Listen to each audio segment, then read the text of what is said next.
Comment dire en russe le week-end? Bonjour et bienvenue dans ce nouveau cours de russe. Aujourd'hui, nous allons apprendre comment dire en russe le week-end. Nous allons apprendre d'où ce mot est venu en russe et pourquoi c'est comme ça et pas autrement. Et également, nous allons apprendre plusieurs expressions avec le mot le week-end en russe. Si vous aimez ce genre de cours, mettez s'il vous plaît un petit pouce en l'air. C'est rapide, c'est important pour moi et c'est encore beaucoup plus important pour YouTube parce que ça permet à YouTube de voir que mes vidéos vous plaisent et il montre ensuite mes vidéos plus souvent. Alors mettez s'il vous plaît un petit pouce en l'air, abonnez-vous à ma chaîne YouTube et sans plus tarder, nous allons apprendre comment dire le week-end en russe. Alors, le week-end en russe, c'est выходные. Выходные. Выходные. Выходные, c'est le week-end. Et выходные est employé au pluriel parce que выходные, ça désigne deux jours, samedi et dimanche, d'où l'emploi au pluriel. Выходные. Выходные. C'est également possible d'employer au singulier. Au singulier, c'est выходной. Выходной. Выходной. Si vous voulez préciser qu'il s'agit d'un seul jour du week-end. Выходной. À votre avis, d'où provient le mot выходные? Выходные. Allez, réfléchissez un peu, faites travailler votre matière grise. Alors, выходные provient du verbe выходить. Выходить, c'est sortir. Выходить. Pourquoi est-ce que c'est comme ça? Il y a très longtemps, le code de travail n'existait pas et la semaine de travail de 35 heures non plus. Il y avait une certaine catégorie de personnes qui devaient travailler dans la maison de leur maître. Je parle de la Russie. Et ces gens-là, ils n'avaient pas de week-end habituel. Par exemple, avant, le week-end habituel pour tout le monde, c'était dimanche parce qu'il fallait aller à l'église. Et du coup, les gens ne travaillaient pas. Et pour une certaine catégorie de travailleurs qui travaillaient à la maison chez leur maître, par exemple, c'était des domestiques, des cochers, des nounous et ainsi de suite, ces gens-là, ils n'avaient pas de week-end habituel. Et très souvent, par exemple, leur jour de repos, c'était pas un dimanche et c'était moins souvent qu'une fois par semaine. Pour ces gens-là, leur jour de repos, quand ils pouvaient sortir enfin de la maison de leur maître, ce jour a commencé à être appelé выходной. Выходной. Выходной parce que ce jour-là, ces personnes pouvaient sortir de la maison de leur maître. Выходной. Выходной. Et initialement, выходной, ce n'était pas dimanche ou samedi. C'était le jour quand ces travailleurs-là pouvaient quitter la demeure de leur maître. Cependant, au fil du temps, le mot выходной et après выходные a commencé à désigner le week-end habituel qui est samedi et dimanche.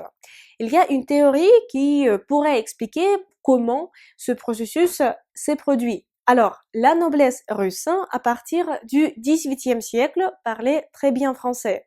Et même, souvent, ils parlaient français mieux que le russe. Ça, ce serait un autre sujet de vidéo.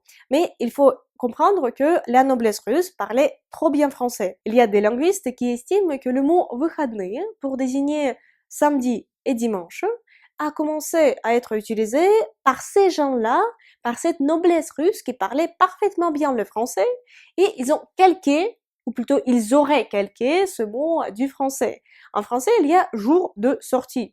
Quand on sort quelque part au théâtre, au resto, et ainsi de suite à l'opéra, et ces nobles-là ont commencé à appeler выходные, les jours quand ils sortaient. Mais de nos jours, ce qui est sûr, c'est que выходные désigne le week-end, et plus précisément samedi et dimanche. Par exemple, comment dire en russe samedi et dimanche, c'est le week-end. En russe, c'est суббота и воскресенье – это выходные. Суббота и воскресенье – это выходные. Суббота, samedi, и воскресенье, et dimanche, это выходные. Et également, c'est possible d'employer выходной au singulier, mais c'est moins souvent employé qu'au pluriel. Nous pouvons dire samedi, c'est le week-end, c'est un jour de week-end. Суббота – это выходной. Суббота это выходной.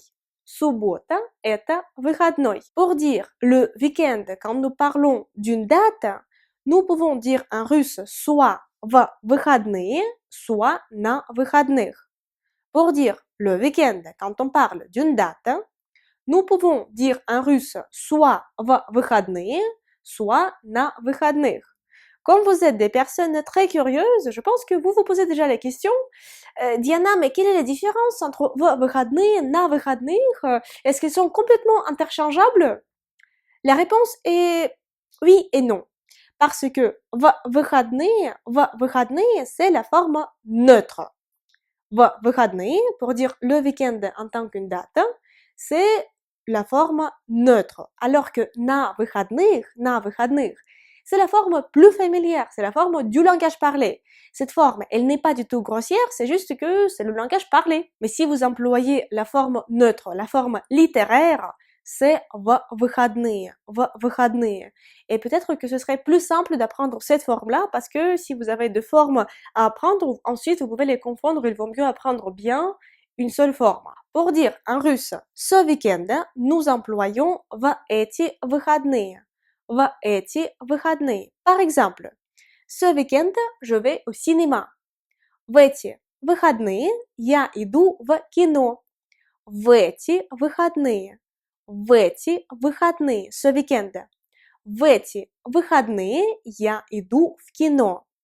В эти выходные я иду в кино. Faites s'il vous plaît attention à l'emploi de la préposition в. C'est très important. В эти выходные, ce week-end. Si vous voulez dire le week-end dernier ou le week-end passé, en russe, il y a une seule forme. Et c'est в прошлые выходные. В прошлые выходные. В прошлые выходные, c'est à la fois le week-end passé et le week-end dernier. В прошлые выходные. Par exemple, le week-end dernier, je suis allée au cinéma. В прошлые выходные я ходила в кино.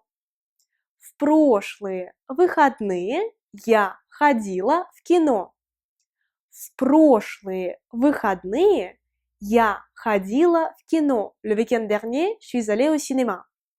Pour dire le week-end prochain et le week-end suivant, comme vous pouvez vous en douter, en russe, il y a également une seule forme. Et cette forme, c'est в следующие выходные. В следующие выходные. В следующие выходные.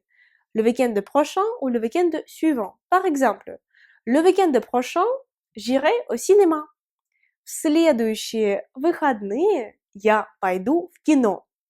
В следующие выходные я пойду в кино.